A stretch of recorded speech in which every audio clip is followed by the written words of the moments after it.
Hola, amigos y amigas del podcast. Bienvenidos a otro episodio de Fe en Resumen, el espacio donde hablamos de historia, religión y cultura de una manera sencilla, divertida y para todos. Y hoy vamos a viajar al pasado para explorar un periodo fascinante de la historia de España, los siglos XV y XVI. Vamos a hablar de reyes, guerras, convivencia entre culturas, intolerancia y cómo todo esto ayudó a formar lo que hoy conocemos como España.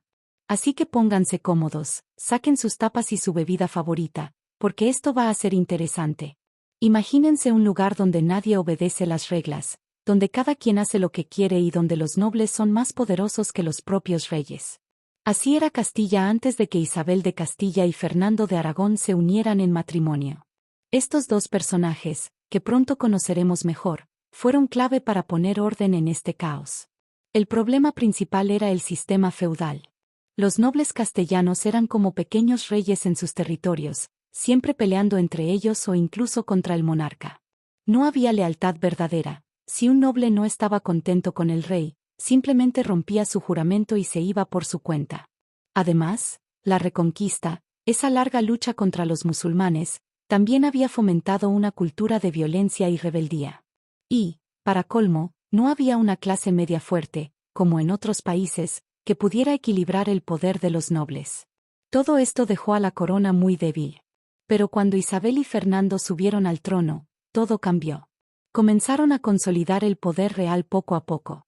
Controlaron a las cortes, que eran como el Congreso de aquella época, crearon funcionarios llamados corregidores para mantener el orden y organizaron algo llamado la Santa Hermandad, que era como una policía nacional. Así, lograron establecer un régimen absolutista, donde el rey tenía el control total. ¡Qué cambio, verdad! Ahora, hablemos de la Iglesia. En aquellos tiempos, la Iglesia tenía mucho poder, pero los reyes católicos no estaban dispuestos a dejar que el Papa metiera las narices en sus asuntos. Por ejemplo, se negaron a aceptar algunas bulas papales, que eran como órdenes directas del Vaticano. También intentaron reformar al clero. En 1473, durante el Concilio de Aranda, tomaron medidas para corregir los escándalos del clero, como prohibirles llevar ropa lujosa, tener concubinas o jugar a los dados. Pero lo más famoso fue la creación de la Inquisición española. Aunque oficialmente se decía que era para combatir la herejía, en realidad también sirvió para reprimir a los judíos y musulmanes convertidos al cristianismo, llamados conversos, y para aumentar los ingresos de la corona confiscando sus bienes. ¡Vaya negocio! Aquí viene una parte triste de la historia. Durante la Edad Media, hubo periodos en los que los judíos y los musulmanes vivían en paz bajo los reinos cristianos. Los musulmanes sometidos, llamados mudéjares, tenían sus propias leyes y mezquitas, y los judíos trabajaban como médicos, comerciantes y administradores. Todo parecía ir bien, hasta que comenzó la intolerancia.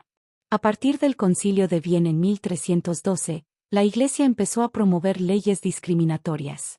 Por ejemplo, obligaron a los judíos y musulmanes a llevar insignias distintivas, los segregaron en barrios separados y prohibieron que ocuparan cargos públicos. Luego, en 1391, ocurrieron violentas matanzas de judíos en varias ciudades. Finalmente, en 1492, los reyes católicos expulsaron a los judíos de España. Los mudéjares sufrieron una suerte similar tras la conquista de Granada, cuando se les obligó a convertirse al cristianismo o abandonar el país. Fue un momento muy oscuro. La Reconquista fue un proceso largo y complicado. Durante siglos, los cristianos lucharon contra los musulmanes para recuperar territorios. Pero, curiosamente, en algunos momentos las tres culturas, cristianos, judíos y musulmanes, coexistieron en relativa paz. Los mudéjares conservaron sus costumbres, y los judíos desempeñaron roles importantes en la sociedad. Sin embargo, con el tiempo, la intolerancia religiosa fue creciendo. Los nobles cristianos solían emplear a musulmanes y judíos en sus ejércitos, pero esto generaba tensiones con la Iglesia.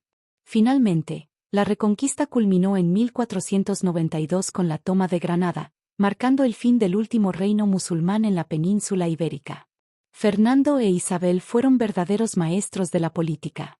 Fernando era astuto y previsor, mientras que Isabel era firme y devota. Juntos lograron consolidar el poder real y sentar las bases para una monarquía absoluta. Su nieto, Carlos V, continuó este legado y centralizó aún más el poder. Instituciones como la Santa Hermandad y los corregidores ayudaron a mantener el orden, y la Inquisición sirvió como un mecanismo para controlar tanto a los nobles como a las minorías religiosas. Así, España pasó de ser un reino lleno de desorden a uno donde el rey tenía el control absoluto. Finalmente, veamos cómo estas transformaciones afectaron a la sociedad española. Los judíos y mudéjares jugaron un papel fundamental en la economía, introduciendo cultivos como la caña de azúcar, el algodón y la seda, así como avanzados sistemas de irrigación. Sin embargo, la intolerancia promovida por la Iglesia dejó una huella duradera en la identidad cultural de España. A pesar de los conflictos internos, el proceso de reconquista y la consolidación del poder real contribuyeron a la formación de una identidad nacional española. Esto es algo que todavía vemos hoy en día. En resumen, amigos, la historia de España en los siglos XV y XVI es una mezcla de caos, guerra, convivencia y cambios profundos. De un reino lleno de desorden feudal, Isabel y Fernando lograron crear una monarquía absoluta. La convivencia entre cristianos, judíos y musulmanes dio paso a la intolerancia y la persecución, pero también dejó un legado cultural y económico importante. Espero que hayan disfrutado este viaje por la historia de España. Si quieren saber más sobre algún tema en particular, no duden en escribirnos. Nos vemos en el próximo episodio de Fe en Resumen. Hasta luego.